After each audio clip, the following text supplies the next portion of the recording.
Was Sunday leading up to the holiday a boom or a bust? Find out on this segment of the Gig Geezer.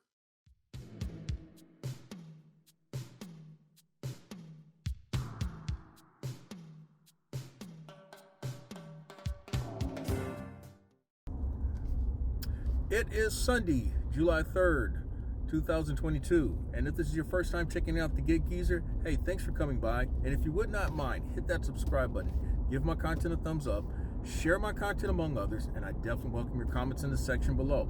And if you're a returning visitor of the Gig Geezer, hey, thanks for coming back. My name is Inwood Lane, and I am known as the Gig Geezer. I'm also known for working multiple apps, and I do mean multiple apps. I will have on as many as 7 apps at one time, scanning them, looking for the next best opportunity for me to make money in my gig hustle grind. Today, you're coming with me as I speak right now for a 5-item, $7.25 order from McDonald's on DoorDash. Now, I normally don't take orders from McDonald's, but today it is rigor mortis. Yes, if you ever looked at the old Bugs Bunny cartoons, Looney Tunes cartoons, there was an old dry gulch town called Rigor Mortis, and it's like that right now. It is dead, very dead, across all the apps that I work, which include Grubhub, Uber Eats, Point Pickup, Roadie,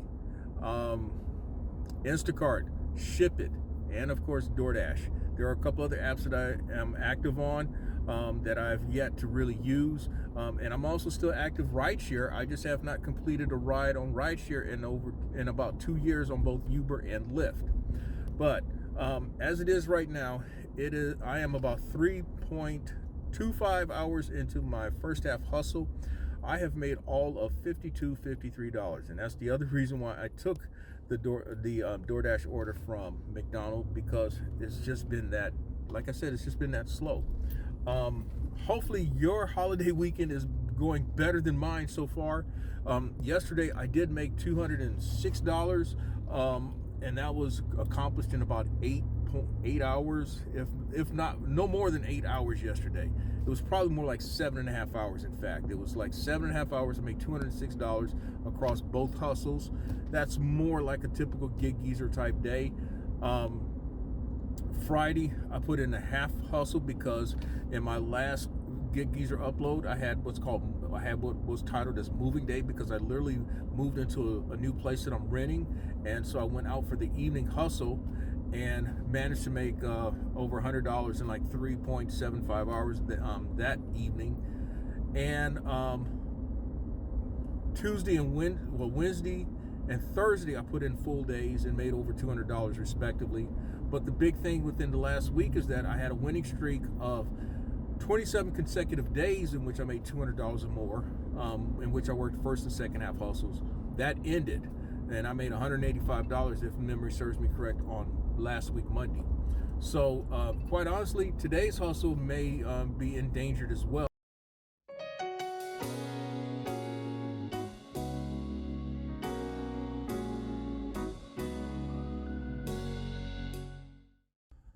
Well, it's that type of day again.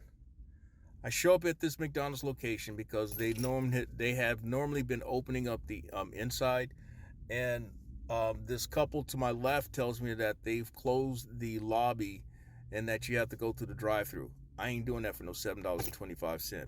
I'll just bite the bullet with another knock against my completion rate. That's going to drop me to 84%, and I'll just try to find something else.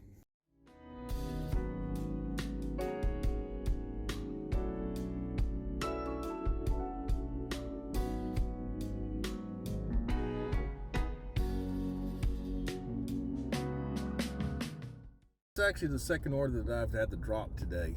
The other order was I had accepted the order. I'll put it like that. I actually accepted the order. It was a $9.75 order from a restaurant that I just let's just put it like this. It's a place that I don't even attempt to go set foot on its parking lot. There's a bit of history with that restaurant that I just just refuse to do anything with that restaurant. I don't care if it's delivering food to the place or even picking up food from the place. You know, there's no money, there's not enough money out there for from any place really. It could be $100 order. I'll just take the L on that if it's a place that I just am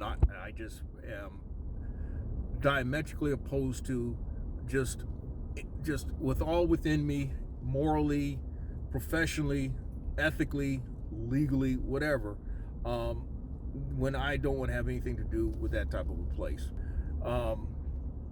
So as a consolation, I have accepted an order that I probably would not have accepted, and that's one from JR Cash and Grill. It's for $6.50. It's going like basically across the street, and that's the only reason why I accepted it. It's got a couple of items on there, but I guess I'm just trying to move the needle since it's just been this bad today.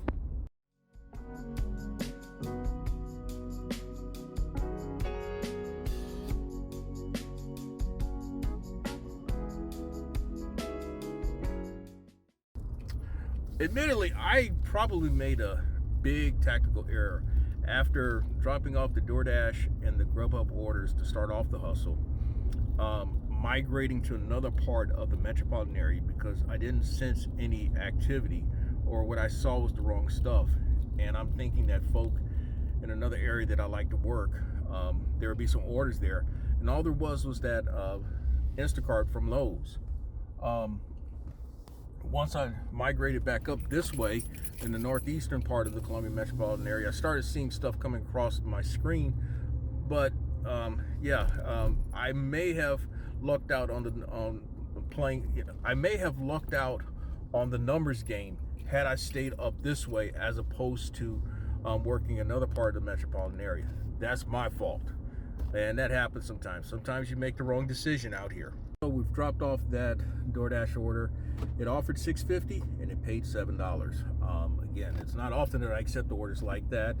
I have been very consistent in terms of my order selection, because I often talk about sticking to your process. And part of my order selection is when it comes to food delivery orders on DoorDash, Grubhub, and Uber Eats, single orders, ideally minimum $8. Double stack, ideally minimum $14. And then there's me, who will try to be creative. And then for the new subscribers, I am known for stacking orders across multiple apps. Sometimes I call it connecting the dots, and of late I like to call it being creative. So connecting the dots is nothing more than trying to find orders to keep you moving. Being creative is when you may take orders that do not make sense in terms of the mile to dollar ratio, but you accept the order and then you go and pick it up and all, with the expectation or hopes or the gamble, if you will, of getting another order that's going to take you, that's going to be somewhere in the same direction or vicinity of where you're going. A good example of that occurred a couple of days ago, in which I accepted a double stacked DoorDash order that offered $14.75. I believe the distance was 10 miles. So, and it just so happened that both components of the order were going to the same person. Well, on my way heading up to the second pickup, I accepted a $13.15 Grubhub that was going 5 minutes from that DoorDash drop-off location. That's being creative, and that's a gamble that, at least for me in this market, does pay off at least 75-80% of the time. So now I've just accepted a $12.74 Uber Eats order to Dickey's barbecue restaurant.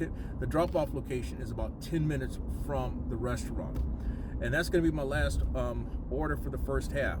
If I go according to my chart, this has been an utter absolute debacle, because I made less than $75. I will have made less than $75 in my hustle. this order should put me somewhere around $73, $74. Knowing that the odds are going to be somewhat long for me to make it to my stated goal of making $200 or more in a day. My alternate goal on days like this is to make at least $175 for the entire day. That's what I call saving face for the entire day. But we'll see. If I look like I've gone through a couple rounds with someone, yes, that's definitely the case. Okay, here's the update. The Dickies order. Dickies, bless their heart. That's what we say down south. Bless their heart. There are 2 Dickie locations in the Columbia metropolitan area. One that's northeast, the other's in Lexington County. And you're talking about a dysfunctional operation. Dickies is a dysfunctional operation. There's a good chance, there's almost a 50-50 chance that Dickies is not going to have the items, or they're going to be closed. And so you can almost count on Dickies in that connotation, or in that context, where you're going to have to contact support and get some type of cancellation money if it's on DoorDash or Uber Eats.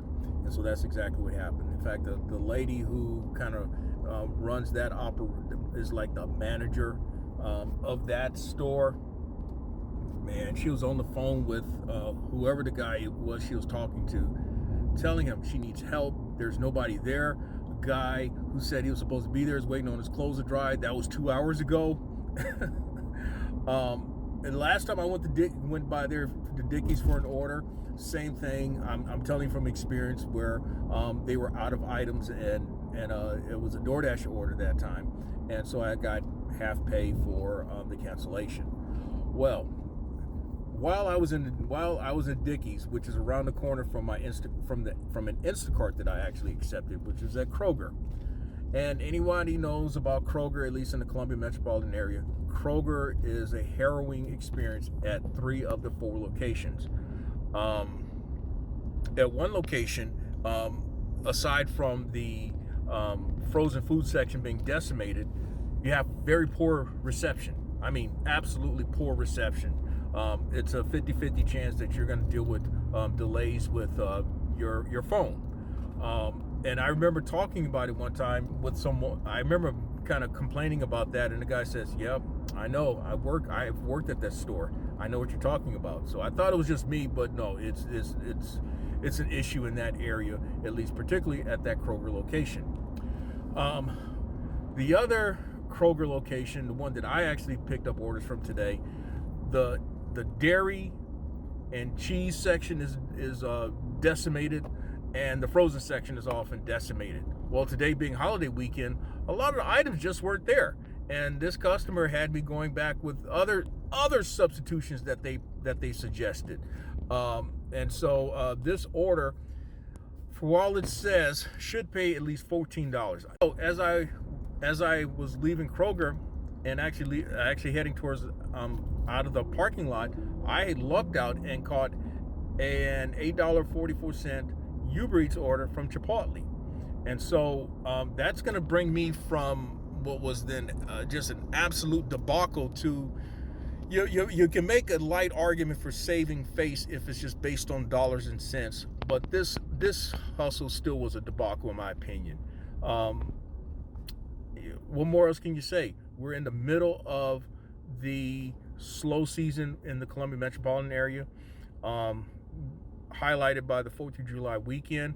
We're still more than likely going to be the Columbia metropolitan area is still going to probably be in that dirt slow season for another week to 10 days. It's traditionally after July 15, once you get closer towards August, when the college students start coming back for the main university downtown, and once you get into August with the tax-free weekend, that's when all the soccer moms and such they hit the stores. So first half hustle, 4.75 hours. Here's the numbers right here. Not so great. But the best thing that can be said with the first half hustle is that it puts me in a better position to hopefully end today with a victory, meaning that I'm going to have to earn about $115 in the second half hustle, and we'll see what happens. The question I asked in the intro was it a boom or was it a bust with yesterday's holiday hustle? The answer is that it was a resounding crashing and burning. What happened in between what I thought was going to be between the first and second half hustle? I figured that I'd try to get a little rest. Well, I woke up just before I was going to go back out there, but there was nothing in the tank. Absolutely nothing. Not even a hint of a fume or anything like that. And so I was on the sidelines for yesterday evening's hustle. Now, we often talk about um, some of us. There are those of us who say that we are driving our vehicles into the ground by going out there working these orders as we do. I will submit to you that we're also driving our bodies into the ground, especially if we're not taking care of our bodies. And then you can say the same thing with your vehicle. It's kind of like an athlete. If you don't take care of your body, if you don't train properly and all, you're not going to perform when it counts. And same thing goes with out here with our gig hustles. You got to take care of yourself. If there's anything I would stress, you have to take care of yourself. There's only one of you, one of you, one of me. So my last hustle for last week was a first half that ended in 4.75 hours and $87 and change. I would, for the most part, consider it again as a debacle, given how much time that I spent and the slowness of the orders coming. Yes, it was a debacle, and also given what I had to deal with customers, even worse. I mean, the second customer, that last customer with the Instacart from Kroger, man, I felt it. I really felt it. Now, number wise, this was also the worst week for me statistically in 2022. I put in the least number of days, which you can make an argument is not a bad thing though. But I put in 5.5 days, given that normally I'm putting in 6 to 6.5 days out of a week. I made overall $1,126 and change last week, which is the least amount that I made. And it was also the lowest average per day that I had in 2022. So hopefully I can turn it around this week, starting off with July 4th, and we'll see what happens. But if you like the content that's been provided in this segment of the Gig Geezer or in any other segment of the Gig Geezer, hey, hit that subscribe button. Give my content a thumbs up. Share my content among others, and I definitely welcome your comments in the section below. I'm Inwood Lane, and as always, may your hustle and may your grind continue.